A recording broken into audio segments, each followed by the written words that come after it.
Assalamu alaikum class. Today we will start from the experiment number 1, and the object of this experiment is that estimation of functional group, that is carboxylic group, in given sample of benzoic acid. If we talk about the requirements are chemicals and apparatus. Chemicals include benzoic acid, oxalic acid, NaOH, that is sodium hydroxide, ethanol, phenolphthalein, and distilled water. If we talk about the apparatus, we require conical flask, measuring cylinder, water bath, pipette filler, weighing balance, burette, and condenser. Now we will start from the introduction. Um, First of all, you have to know that what is titration. Titration is basically the volumetric analysis in which the unknown volume is determined by the help of the known volume. Generally जो हम titration perform कर रहे होते हैं वो perform कर रहे होते हैं हम स्टैंडर्डाइजेशन के लिए। और स्टैंडर्डाइजेशन क्या होती है? स्टैंडर्डाइजेशन में हम अननोन कंसंट्रेशन को मालूम कर रहे होते हैं with the help of known concentration. अच्छा जी, और टाइट्रेशन, स्टैंडर्डाइजेशन और टाइट्रेशन में डिफरेंस ये है कि टाइट्रेशन जो है it's all about the volume, it's all about the determination of unknown volume, while the standardization is the determination of the concentration, unknown concentration.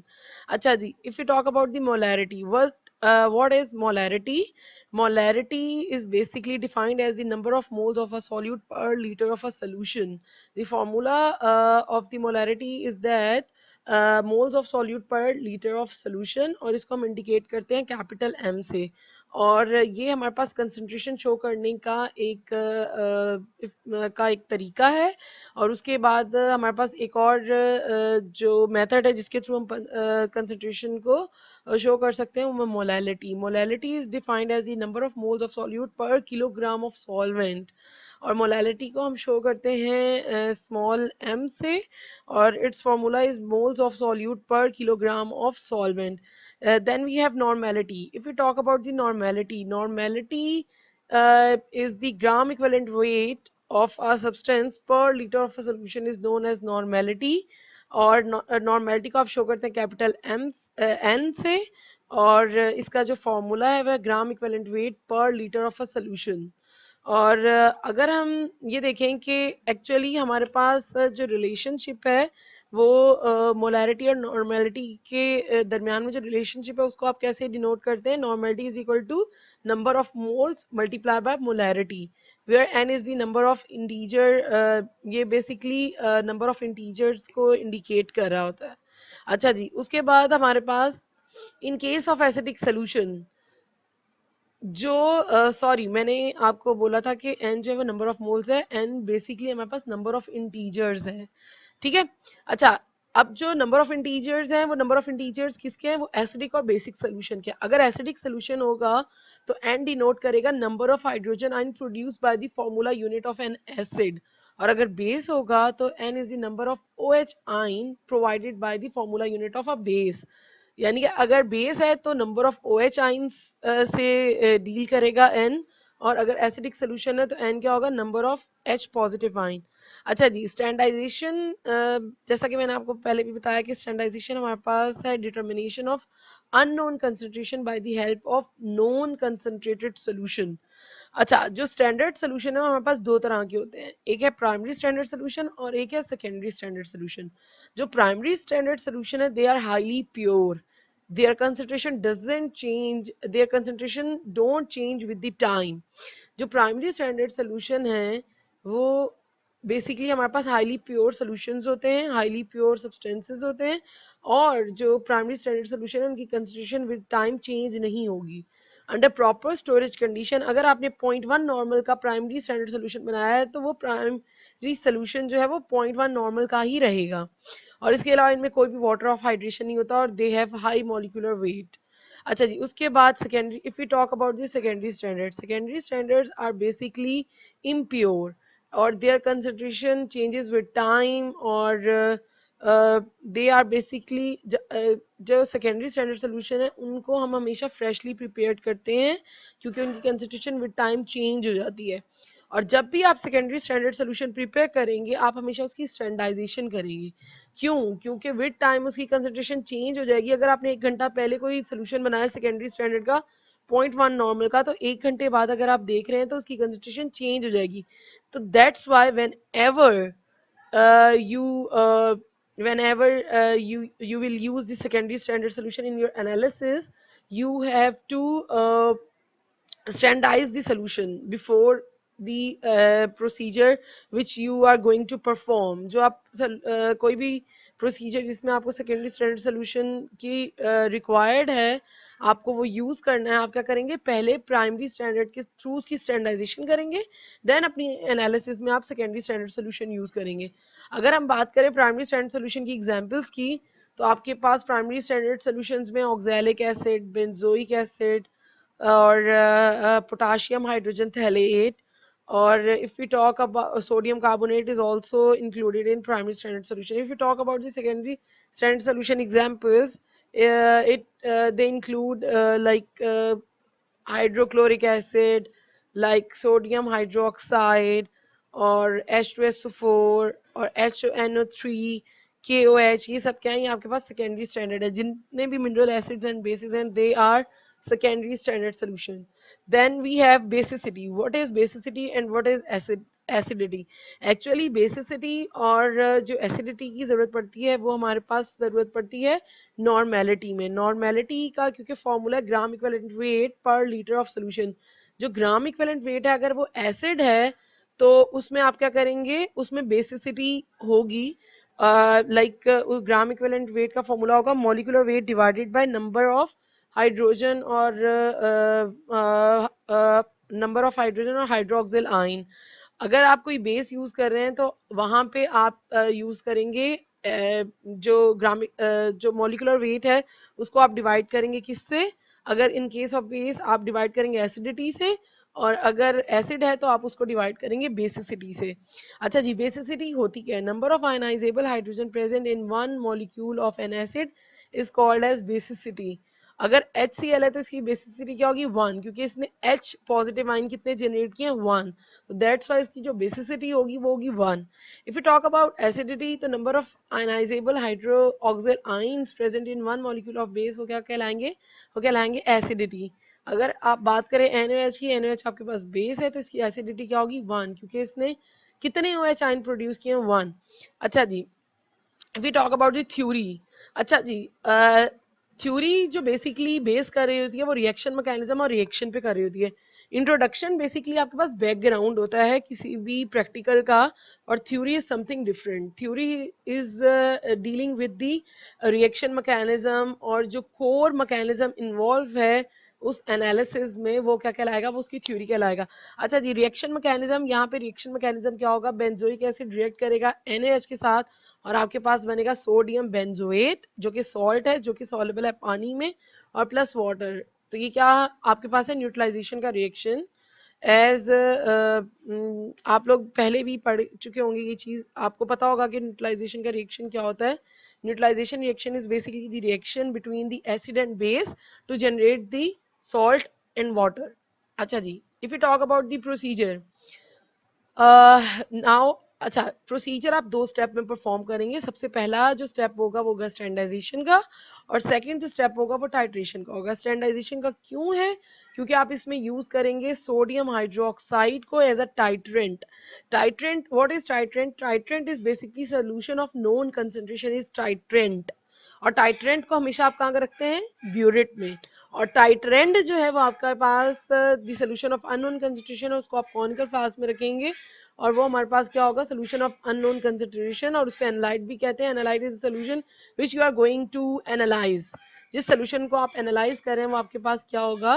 वो होगा एनालाइट या फिर टाइट्रेंट. अच्छा जी, first you have to perform this standardisation. Standardisation आप कैसे perform करेंगे? यहाँ पे हम यूज करें sodium hydroxide, and I have told you कि सोडियम हाइड्रोक्साइड के आपके पास सेकेंडरी बेस है, तो आप उसकी स्टैंडर्डाइजेशन करेंगे with the help of primary acid. Primary acid क्यों करेंगे? क्योंकि सेकेंडरी बेस है, तो बेस की हम किससे करेंगे हमेशा स्टैंडर्डाइजेशन? एसिड से. और एसिड कौन सा होगा? Primary acid. अच्छा जी, इसकी जो स्टैंडर्डाइजेशन है ऑक्सैलिक एसिड के थ्रू भी कर सकते हैं और पोटाशियम हाइड्रोजन थैलेट के थ्रू भी कर सकते हैं. जो भी अवेलेबल हो दोनों में से आप उसमें से किसी एक की कर सकते हैं. अच्छा जी, आपको लेना है 3 नॉर्मल ऑक्सैलिक एसिड और आपको लेना है फ्यू ड्रॉप्स ऑफ फिनोफ्थलीन। आप क्या करेंगे, 0.3 नॉर्मल ऑक्सैलिक एसिड आप लेंगे, कॉनिकल फ्लास्क में कितना लेंगे 10 ml, और आपको जो उसमें डालना है इंडिकेटर कौन सा यूज कर रहे हैं हम, फिनोफ्थलीन यूज कर रहे हैं एज अ इंडिकेटर। अच्छा, एसिडिक मीडियम में फिनोफ्थलीन का कलर क्या होगा, कलरलेस। जैसे जैसे आप बेस ऐड करेंगे तो उसका कलर चेंज होगा, जो न्यूट्रलाइजेशन पॉइंट होगा उसमें क्या होगा, दोनों इक्विवेलेंस इक्विलिब्रियम पे होंगे। जब आप एक एक्स्ट्रा ड्रॉप डालेंगे किसका, बेस का, तो अब जो मीडियम है वो बेसिक हो जाएगा। जब मीडियम बेसिक हो जाएगा तो फिनोफ्थलीन अपना कलर शो करेगा जो कि पिंक कलर है, तो वो इंडिकेट करेगा एंड पॉइंट को। अच्छा जी, आपने 0.3 नॉर्मल ऑक्सैलिक, अच्छा ऑक्सैलिक एसिड आपको जो है वो NaOH का सोल्यूशन आपको बना हुआ मिलेगा लैब में, लेकिन ऑक्सैलिक एसिड का जो सोल्यूशन है वो आपको खुद प्रिपेयर करना होगा। आपको 0.3 नॉर्मल के लिए अमाउंट का फॉर्मूला यूज करना होगा, और उस अमाउंट के फॉर्मूले के थ्रू आपको जो है वो निकालना होगा कि ऑक्सैलिक एसिड का अमाउंट कितना है 0.3 नॉर्मल के लिए। और देन आप क्या करेंगे कि आप फिल करेंगे ब्यूरिट को NaOH के सोल्यूशन से। जब NaOH के सोल्यूशन से आप उसको फिल कर लेंगे, देन आप टाइट्रेट करेंगे, और टाइट्रेट करने के बाद आप कॉन्कॉर्डेंट रीडिंग लेंगे। कॉन्कॉर्डेंट रीडिंग इज बेसिकली दो सेम रीडिंग होनी चाहिए। अगर आपकी फर्स्ट और सेकंड रीडिंग सेम है तो आप उसी पे उसको एंड कर देंगे। अगर फर्स्ट रीडिंग और सेकंड रीडिंग मैच नहीं कर रही है तो आप सेकंड एंड थर्ड रीडिंग लेंगे। जब तक आपके पास कॉन्कॉर्डेंट रीडिंग नहीं आती आप इसको रिपीट करते रहेंगे, ठीक है। उसके बाद आप परफॉर्म करेंगे टाइट्रेशन। टाइट्रेशन कैसे परफॉर्म करेंगे आप, यू हैव, अब आपने क्या करना है, take 0.3 normal NaOH in your burette. उसके बाद आप क्या करेंगे, 0.75 ग्राम बेंजोइक एसिड लेंगे, उसे 25 ml वाटर में डिसॉल्व करेंगे, और क्या करेंगे, कॉनिकल फ्लास्क में ले लेंगे आप, ठीक है। कॉनिकल फ्लास्क में आप क्या करेंगे, 0.75 ग्राम बेंजोइक एसिड लेंगे, 25 ml वाटर लेंगे, और 20 ml इथेनॉल लेंगे। इथेनॉल इसलिए लेंगे कि बेंजोइक एसिड जो है कम्प्लीटली सॉल्युबल नहीं है पानी में, तो इथेनॉल क्या करेगा, उसकी सॉलिबिलिटी को इन्हांस करेगा।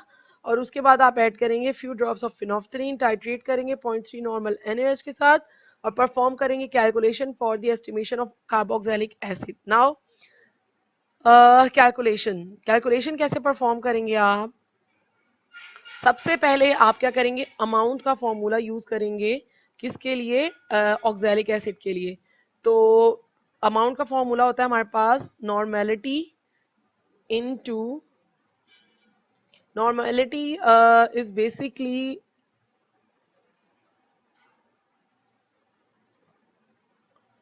नॉर्मेलिटी, अगर हम किसी भी अगर हम स्टैंडर्डाइजेशन परफॉर्म कर रहे हैं तो सबसे पहले क्योंकि ऑक्सैलिक एसिड आपके पास सॉलिड की फॉर्म में है तो आप उसका क्या करेंगे, एक अमाउंट लेंगे। आपको अमाउंट कैसे पता चलेगा, अमाउंट इस फॉर्मूले से पता चलेगा, और अमाउंट का फॉर्मूला है required normality into required required volume, और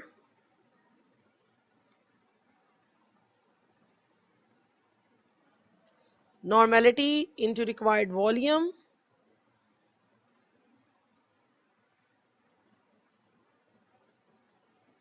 then we have अगर आपने अमाउंट मालूम करनी है और आप नॉर्मेलिटी के लिए अमाउंट मालूम कर रहे हैं तो यहाँ पे आ जाएगा ग्राम equivalent weight into required volume into required concentration. आपके पास जो है यहाँ पे ग्राम इक्विवेलेंट वेट है। Gram equivalent weight oxalic acid का कितना होता है, gram equivalent weight oxalic equivalent weight oxalic is equal to gram equivalent weight molecular weight divided by number of H ions. तो यहाँ पे जो है हमारे पास इसका मॉलिक्यूलर वेट होता है 126 डिवाइडेड बाय 2, तो ये आ जाएगा आपके पास 63। अब जो 63 है आप उसको इस फॉर्मूले में पुट करेंगे तो ये आ जाएगा, अमाउंट के फॉर्मूले में जब आप पुट करेंगे तो ये आ जाएगा is equal to 63 multiply by required volume कितना है, आपने 10 ml में बनाना है ऑक्सैलिक एसिड का सोल्यूशन, और रिक्वायर्ड कंसंट्रेशन कितनी है आपको 0.3 नॉर्मल का बनाना है डिवाइडेड बाय 1000। अब जो भी आपके पास अमाउंट आएगा यहाँ पे आफ्टर कैलकुलेशन आप कैलकुलेशन करेंगे और यहाँ पे जो भी अमाउंट आपके पास आएगा वो आप रखेंगे, उतना आप अमाउंट उठाएंगे और कॉनिकल फ्लास्क में लेंगे और 10 ml वाटर में उसे डिसॉल्व कर लेंगे, तो ये आपके पास 0.3 normal oxalic acid solution prepare हो जाएगा। अच्छा, अब उसके बाद जो सोल्यूशन आपको प्रिपेयर करना है वो आपको प्रिपेयर करना है NaOH का। ठीक है, NaOH का सोल्यूशन जो है वो आपको बनाने की जरूरत नहीं है, वो आपको प्रिपेयर्ड मिलेगा। ठीक है, अच्छा जी, उसके बाद आप क्या करेंगे, उसके बाद आपने उसका सोल्यूशन प्रिपेयर कर लिया ऑक्सैलिक एसिड का, आपने कॉनिकल फ्लास्क में ले लिया, NaOH को आप ब्यूरेट में लेंगे, फिर नॉफ्थलीन ऐड करेंगे और क्या करेंगे आपके पास जब टाइट्रेट करेंगे तो आपके पास एक ब्यूरेट रीडिंग आएगी। अच्छा, स्टैंडर्डाइजेशन का फॉर्मूला है नॉर्मेलिटी मालूम करने का, V1 is equal to N2V2 और N1 जो है वो ऑक्सैलिक एसिड की नॉर्मेलिटी और वॉल्यूम है और N2V2 is all about the NaOH। अच्छा, नॉर्मेलिटी कितनी ऑक्सैलिक एसिड की 0.3, वॉल्यूम V1 क्या है 10 और N2 क्या है, N2 you have to determine the normality और V2 क्या है ब्यूरेट रीडिंग। तो आप क्या करेंगे, इस फॉर्मूले के थ्रू आपके पास क्या आ जाएगी, नॉर्मेलिटी आ जाएगी। क्यों, क्योंकि NaOH सेकेंडरी बेस है तो उसकी नॉर्मेलिटी वो नहीं होगी जो आपने बनाई है, क्योंकि इसकी जो कंसंट्रेशन है विद टाइम चेंज होगी। अच्छा जी, देन वी हैव, ये आपने तमाम कैलकुलेशन की थी स्टैंडर्डाइजेशन के बारे में। अब जो कैलकुलेशन आप करेंगे वो करेंगे for the estimation of carboxylic group in benzoic acid. सबसे पहले आप करेंगे थ्योरेटिकल परसेंटेज, थ्योरेटिकल परसेंटेज के जितनी उसमें 1 मोल में प्रेजेंट है और प्रैक्टिकल के जो आपके पास आई है, जितना आपने अमाउंट उठाया है उसमें कितनी परसेंट मौजूद है कार्बोक्सिलिक ग्रुप, वो होगा। अच्छा जी, first of all you have to determine the theoretical percentage. Benzoic acid का जो मॉलिक्यूलर वेट है वो 122 ग्राम और जो कार्बोक्सिलिक ग्रुप है बेंजोइक एसिड में वो कितना 45 ग्राम। कैसे, 12 प्लस 16 प्लस 16 प्लस 1, तो ये क्या हो जाएगा 45। तो बेंजोइक एसिड का जो मॉलिक्यूलर वेट होगा वो 1 मोलर का कितना है, या 1 नॉर्मल का 122 ग्राम और उसमें कार्बोक्सिलिक ग्रुप कितना है 45 ग्राम। तो 122 gram of benzoic acid, simple unitary method है, 122 ग्राम ऑफ बेंजोइक एसिड कितने में कितना कार्बोक्सिलिक ग्रुप प्रेजेंट है, 45 ग्राम ऑफ कार्बोक्सिलिक ग्रुप। तो 0.75 ग्राम में कितना होगा, आपने 122 ग्राम तो नहीं उठाया, आपने 0.75 ग्राम है आपके पास सैंपल, तो आप देखेंगे कि 0.75 में कितना होना चाहिए। तो 0.75 में कितना होगा, 45 डिवाइड बाय 122 मल्टीप्लाई बाय 0.75, तो क्या आ जाएगा 0.276 ग्राम ऑफ कार्बोक्सिलिक ग्रुप, और परसेंट जब करेंगे तो 0.276 ऑब्टेन्ड हुआ है और टोटल कितना है 0.75, तो मल्टीप्लाई बाय 100 तो ये आ जाएगा 36.8% जो है थ्योरेटिकली ये आया है कि आपने जितना 0.75 ग्राम बेंजोइक एसिड लिया है उसमें कितना परसेंट मौजूद है carboxylic, 36.8। Now the practical percentage जो आप यहाँ कैलकुलेटेड परसेंटेज जो आपने कैलकुलेट की है बाय प्रोसीजर वो कितनी आई है, तो इसका फॉर्मूला क्या है, percent carboxylic group is equal to normality into volume into molecular weight of carboxylic group divided by 1000 multiply by weight of sample, और इस पूरे फ्रैक्शन को आप मल्टीप्लाई करेंगे 100 से in order to determine the percent carboxylic group. अच्छा जी, N जो है वो आपके पास N2 है, जो कि आपके पास जो आपने NaOH की नॉर्मेलिटी निकाली थी वो कितनी आ रही है वो आप यहाँ पे रखेंगे, जो भी आपके पास आई होगी। अगर 0.3 नॉर्मल आ रही है तो अच्छी बात है, अगर 0.3 नॉर्मल नहीं है तो जो भी आ रही है आप उसको यहाँ पे पुट करेंगे। उसके बाद volume, volume is basically the burette reading, burette reading जो आपके पास आई है वो वॉल्यूम को इंडिकेट करी है। मॉलिक्यूलर वेट कार्बोक्सिलिक ग्रुप का जो कि 1 मोलर ऑफ बेंजोइक एसिड में कितना है 45 divide by 1000 multiply by weight of sample कितना है 0.75, तो आपने मल्टीप्लाई बाय 100 किया तो आपके पास जो भी परसेंटेज आई, यहाँ पे हमने इसको एज्यूम किया है कि हमारे पास 20% है of carboxylic group present in benzoic acid sample. Then result में क्या लिखेंगे आप, percent carboxylic group in given amount of benzoic acid was found to be B%, क्योंकि हमने इसको एज्यूम किया B% after the functional group carboxylic group estimation from benzoic acid. आपने जो फंक्शनल ग्रुप एस्टिमेशन की है फ्रॉम द बेंजोइक एसिड उसके through जो परसेंट आएगी वो आप यहाँ पे रखेंगे। अच्छा जी, अब डिस्कशन में क्या डिस्कस करेंगे आप लोग, डिस्कशन में you have to discuss you have to compare the theoretical percentage of carboxylic group and the practical percentage of carboxylic group. आनी कितनी चाहिए 36.8%. अगर आपके पास कम आ रही है तो आप उसके रीजंस देंगे. इट मे बी पॉसिबल कि स्टैंडर्डाइजेशन का एरर हो सकता है. इट मे बी पॉसिबल कि glasswares are not calibrated. It may be possible कि आपके पास जो है वो पहला चीज मैंने क्या बताई कि स्टैंडर्डाइजेशन में एरर हो सकता है. नंबर 2 कैलकुलेशन एरर हो सकता है. नंबर 3 कि आपके पास ग्लासवेयर्स में नॉट बी कैलिब्रेटेड. और अगर ज्यादा आ रही है परसेंटेज तो इट में पॉसिबल कि उसमें इम्प्योरिटीज प्रेजेंट हैं. और हैंडलिंग एरर तो आप हमेशा लिखते ही हैं. और that's all about this experiment. और in the next part we will discuss the experiment number 2, which is the estimation of functional group. कौन सा functional group? Hydroxyl OH in given sample of resorcinol. That's all about the experiment number 1. Next time we will discuss the experiment number 2. Stay blessed, stay safe. Allah Hafiz.